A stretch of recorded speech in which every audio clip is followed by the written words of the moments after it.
volvemos al cuadro de Juan de Juanes, ¿es? Sí. Juan de Juanes. Lo estamos viendo. Y ahí se identifica a Judas Iscariote. Uh-huh. Judas Iscariote, el apóstol que le entregó, el apóstol traidor, por cuya traición cobra 30 monedas de plata. Sí. ¿Qué pasa con esas monedas? ¿Quién era Judas? Pues Judas es un personaje que, según dicen los evangelios, llevaba la bolsa, por tanto era el que administraba. Pero es curioso porque antes he empezado a decir que Jesús está sentado, digamos, en una esquina de la mesa, pero tiene delante a Juan y al otro lado a Judas. ¿Y cómo lo sabemos eso? Porque el puesto de honor lo ocupaba Judas y Pedro está en la otra esquina, es decir, justo al lado de la puerta, en el lugar del sirviente. Lo sabemos porque Jesús va lavando los pies, según el rito judío, pues, o sea, de mayor a menor. Y entonces el que está sentado el último es Pedro. O sea, Pedro está en el lugar del sirviente y Judas en el lugar del apóstol predilecto, nada menos. Es decir, el más querido es Juan, que está delante, y cuando Pedro le dice dice el Evangelio, que le dice a Juan, ¿de quién está hablando? Cuando dice Jesús, uno de vosotros me va a traicionar, ¿de quién está hablando? Y entonces dice... Claro, Juan se reclina, le pregunta a Jesús, claro, lo tiene al lado, y entonces él dice, aquel a quien dé el bocado que voy a mojar. Por tanto, para que se lo den la mano tiene que tenerlo al lado, a Judas. Eso es una cosa que llama mucho la atención porque nunca se representa así, ni en el cuadro que estamos viendo. Y esta situación, por cierto, me permite hacer un detalle. Ahora se dice, hombre, es que hay que comulgar en la mano porque no es normal. Sí, es normal. Es decir, es un signo de cariño predilecto el que te den la comunión en la boca, que era lo que hizo Jesús con Judas. Es decir, que él estuvo hasta el último minuto dándole el máximo cariño que podía. Bueno, entonces, este Judas... pues es un personaje curioso, ¿no? Es decir, hay una discusión sobre si se condenó tal. Jesús dice, más le valdría no haber nacido. O sea, alguien dice, bueno, pero al final Jesús lo perdonaría. Bueno, eso no lo sabemos y como en el cielo tendremos tiempo de preguntarlo, ya podremos preguntarlo y ya está. Y efectivamente, lo vende por 30 monedas. ¿Qué pasó con las 30 monedas? Pues esto es una cosa también muy curiosa porque hay dos versiones. La gente no lo sabe porque no lee el Evangelio, pero hay dos versiones en el Nuevo Testamento. La versión que todo el mundo conoce es la de Mateo, que dice que bueno, pues cogió las 30 monedas, las tiró cuando volvió a hablar con los sacerdotes, dijo, no quiero este dinero. Eso aparece en la Pasión de Mel Gibson, en la película. Sí, esa es la versión que todo el mundo conoce.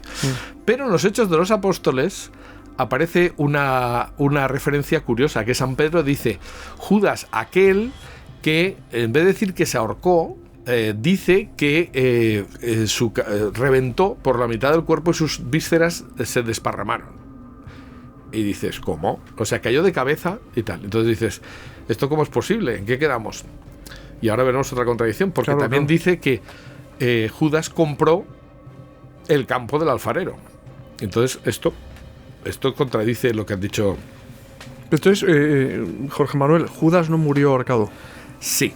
Murió ahorcado. Sí, es muy posible. O sea, pero hay que tener en cuenta que en el tiempo de Jesús nadie se ahorcaba con una soga, sino ahorcarse viene de coger una horca, es decir, de coger dos ramas y colgarse del cuello con las ramas. Entonces, para ahorcarse lo que habría que hacer es coger dos ramas de árbol, tirarse, que haya una cierta altura para que tú puedas quedar colgado, porque si no, no te ahorcas. Entonces, ¿es posible que una rama le abriera las tripas y cayera? Bueno, eso podría ser, es una posible explicación. Pero en cualquiera de los casos no hay contradicción. Es decir, puede ser que muriera ahorcado y aún así sus vísceras se desparramaran o que cayera, se rompiera la rama, cayera al suelo. O sea, hay diversas... O sea, no hay una contradicción estrictamente, aunque aparentemente la hay. Entonces, otra cosa curiosa es, ¿y entonces qué pasó con las 30 monedas? ¿Fue él el que compró? ¿Entonces le dio tiempo a comprar si él había tirado las monedas en el templo? ¿Cómo es posible? Bueno, entonces hay que entender también el derecho. O sea, jurídicamente los judíos, y concretamente los sacerdotes, dicen, no podemos meter estas 30 monedas en el cepillo del templo, o sea, en el gazofilacio, porque son moneda, o sea, son precio de sangre. Entonces, precio de sangre es porque ellos consideraban que una cosa podía quedar impura por el destino. El concepto de la pureza e impureza que tienen los judíos no tiene nada que ver con lo que nosotros nos planteamos. Entonces, hasta el punto de que tú cogías una copa impura y tirabas un líquido y decíamos que era como la impureza subía hasta la jarra, que dejaba impuro el contenido. Es una cosa muy curiosa. Bueno, pues claro, ellos dicen, no podemos tirar esto porque es dinero impuro. Y entonces se les ocurre, pues eso hay que tener en cuenta la mentalidad esta, se les ocurre comprar, como es un dinero impuro, algo impuro para impuros.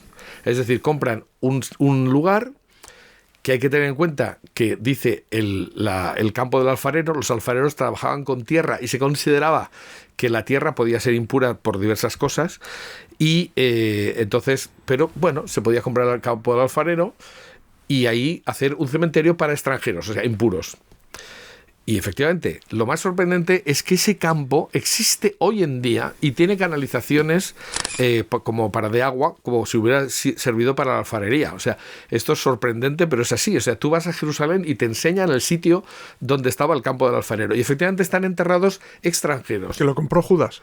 Entonces, claro, no es que lo comprara, sino que los sacerdotes lo que no hacen es adquirir la propiedad, sino que lo compran a nombre de Judas. Es decir, esto es un subterfugio legal, pero que a ellos les venía bien. Lo compramos en nombre de Judas y, bueno, es Judas el que lo ha comprado, ¿no? Claro, lo que pasa es que Judas, como no está, no va a hacer nada, ¿no? Y lo utilizan ellos. Luego tenía sentido que arrojase las monedas, las 30 monedas Claro, de plata, ¿no? Claro, efectivamente. O sea que lo que cabe pensar es que él arrojó las 30 monedas de plata, pero aquellos no tomaron posesión. Dijeron, vale, nosotros, como si tuviéramos un mandato, lo que vamos a hacer es comprar el campo a nombre de Judas. Por eso es verdad que no lo hizo Judas, pero se hizo a nombre de Judas. Y esas monedas no eran euros, evidentemente. ¿Qué monedas eran? Pues yo creo que son denarios de plata. Entonces, estos tenían la carita del emperador también, efectivamente. Y bueno, es un precio bastante... Bueno, bien, o sea, ajustado al sitio. O sea, es decir, que compraron un sitio para un enterramiento de extranjeros que está muy bien, sí. ¿Y esas monedas qué ha sido de ellas? Hombre, las monedas ya no lo sé, pues se las quedaría el dueño de que vendía el ¿Pero campo. se conserva hoy alguna moneda? ¿O? De esa época sí que se conservan monedas, sí. Pero no se sabe a ciencia cierta si son algunas de las 30, ¿no? No, pero vamos, o sea, que el destino fue la compra de un cementerio, está claro. Y además es que ese cementerio existe, que es lo sorprendente. Porque yo he oído por ahí que en tal sitio se conserva una de las 30 monedas de plata de Judas y tal. Todo eso es un invento, un cuento chino, vamos. Bueno, no es que, vamos a ver, es que esto es una cosa que es general, porque se puede aplicar a todas las reliquias, ¿no? Es decir, hay veces que las reliquias se convierten en, esto es una moneda como las de Jesús, esto es una de las monedas de Jesús. Es decir, que a veces la tradición popular transforma un poco las cosas, ¿no? Yo recuerdo que cuando hubo una temporada que se dijo que la sábana santa era falsa, pues había gente que tenía copias de la sábana santa y decía, pues a lo mejor la nuestra del pueblo, esta será la auténtica. Y bueno, pues perdona, si dice que es una copia de la que está en Liré, en Chambéry, en Turín, evidentemente no es la original, está diciendo que es una copia, ¿no? Entonces no puedes decir, pues si aquella es falsa, esta que es copia de la otra será la auténtica. Pues no. Es decir, que hay que tener cuidado porque a veces no es que haya mala idea, sino que se transforman las cosas. Yo pongo muchas veces el ejemplo de camisetas de Ronaldo o de cualquier futbolista de estos que ponen, o de Messi, ¿no? Que pone Messi y tal. ¿Son reliquias de Messi? No, en absoluto. ¿Pero son como la de Messi? Sí. Entonces, con el paso del tiempo podría alguien decir, pues esta es la camiseta de Messi, ¿no? Porque fíjate, tiene su nombre. Claro, lo que sí que se conserva hoy, como tú dices, son denarios de plata, pero claro, sí, vete a saber, a saber de la época. Eso es así.